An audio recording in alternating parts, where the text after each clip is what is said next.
මේ මාළුව මෙච්චර ගුණයි කියලා ඔයාලා දැනගෙන හිටියද?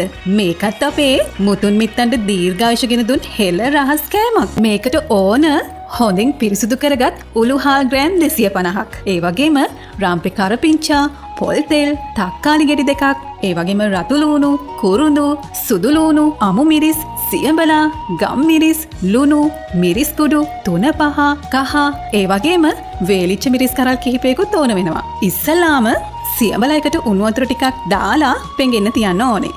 දැන් හොඳින් රත් වුණු ඇතිලියට පොල් තෙල් ටිකක් දාගන්න ඕන. තෙල් ටික රත් වුණාම ලූණු, කරපිංච ටික දාලා පොඩ්ඩක් බෙදෙන්න හරින්න ඕනේ. ඊට පස්සේ ඒකට උළුහාල් ටික දාලා රන්වන් පැහැ වෙනකන් බෙද ගන්න ඕන. ඊට පස්සේ ඉතින් ගම් මිරිස්, මිරිස් කුඩු 3-5 කුඩු ලුණු එකතු කරලා හොඳින් මිශ්‍ර කරගන්න ඕන. ඒකට කපාගත්තු රාම්පේ කරපිංචා, තක්කාලි, රතු ලූණු, අමු මිරිස් එකතු කරගන්නවා. මේක හොඳින් මිශ්‍ර කරගන්න ඕනේ.